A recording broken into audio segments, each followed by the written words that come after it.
Mike Collins, your thoughts on credit right now? A cautious approach, warranted?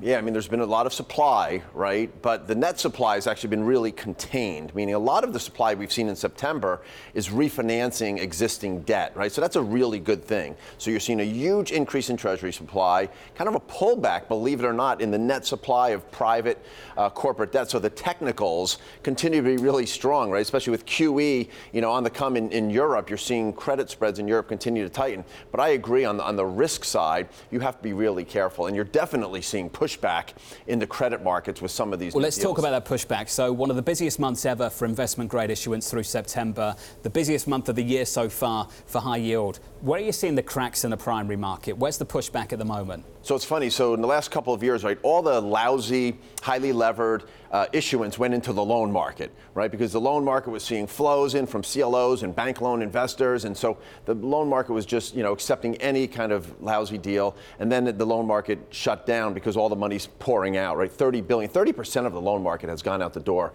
in the last year. So now those issuers are trying to tap the high yield market, and the high yield market is pushing back, right? So historically, the loan market was like the higher quality part, and the high yield market was the riskier part. The high yield market is saying, no, thank you. We want higher coupons. We actually want covenants, and we want lower leverage, right? So these issuers who thought they could access the loan market can't even get into the high yield market. This sounds somewhat counterintuitive, Mike, but when rates were going up, that's when covenants were disappearing on floating rate debt. And I wonder that if it's because rates are coming back down that actually this dynamic is playing out. Now, that's going to sound wild to so many people watching this program, but is that what's happened in the last couple of years? Yeah, the loan market is like a topsy-turvy part of the bond market, right? When the front-end yields go up, when the Fed's raising rates, people want loans because their coupons float up, right? And when the Fed is cutting rates, people avoid the loans because your coupon is going down, right? So it's the opposite of what you'd normally Look, Hickmore, just to bring you bonds. into the conversation, what do you make of that pushback that we have seen in the primary market? And to take it another step, why haven't we seen that spill over into the secondary market just in terms of where spreads are?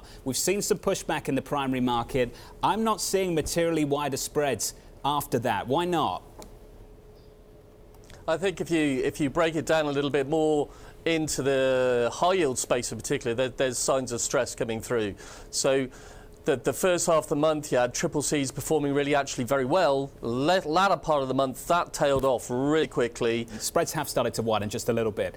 What's more interesting to me is that the tights of the year, in and around 350 basis points on the Bloomberg Barclays High Yield Index, we're struggling to get back down to them. And every time we come close, we widen up again.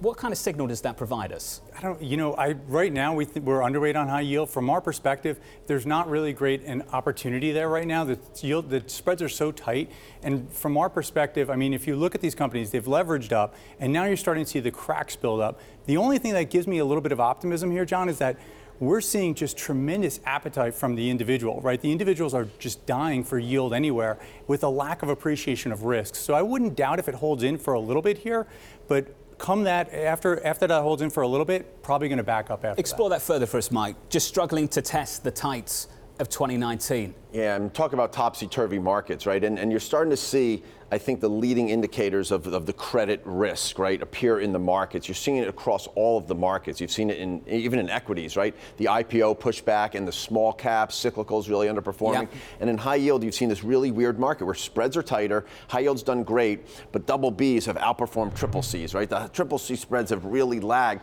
So what we're doing is actually selling the double Bs. A lot of the demand we're seeing, especially from overseas investors, is in that higher quality double B part, and it's taken the value out of that part of the market. But the single B, triple C market, again, and I don't want to paint it with a broad brush, you have to be really selective, actually looks like it's decent value. There's a split in both credit and sector, I would say, within the high yield market, where you're seeing the weaker sectors and the weaker credits underperform and the stronger ones outperform, and that's something that you're going to have to play. I don't suppose the oil move of the last couple of weeks has helped things really. Who would have thought that oil would be back to where it was a couple of weeks just before the Aramco attack, that we'd be back to those kind of levels within a couple of weeks? That's happened very, very quickly, and I imagine that's not happening high yield's cause. Just to tap into IG just for a moment within investment grade, something that you've noticed, Mike, is that the levering up that's being done is being done by the higher rated issuers, and that the triple Bs, the companies behind some of those ratings, are actually doing some of the hard work still. What do you make of that dynamic right now? Yeah, so in investment grade, right, you're not paid basically to be a AA rated company anymore, right? So the AA's go to single A's, the single A's go to triple B's. That seems to be the sweet spot. But once you're in triple B, you're really reticent to go into junk, because then your liquidity dries up, your financing opportunities dry up. You just can't refinance a $100 billion balance sheet in the junk bond market, right? So these big, highly levered triple Bs have actually found religion to some extent, and they are delevering to some extent. But I'd say on average, though, we're still really cautious in that space, because you don't always have to lever up by increasing debt. Sometimes it's the EBITDA or the earnings or cash flow going down, right? And when you have a flat earnings growth picture, which you do right now, earnings growth is expected to be zero basically this year. That means half the companies are going to make money, half the companies are going to lose money. If you have a lot of debt and your EBITDA is going down, that is a big problem. So we're going into 2020 and everything's in the balance right now. And if I ask someone what their baseline is, recovery or recession, PIMCO basically turned around to me earlier this week, Wacom Fowles, and just said, look, it's a low conviction view. It's a lower conviction view. I think recovery. With that in mind, you face a fundamental question. I want to be in the market. I want to be prepared for the worst but present for the best. What do I do, Mike Collins? What do you answer back?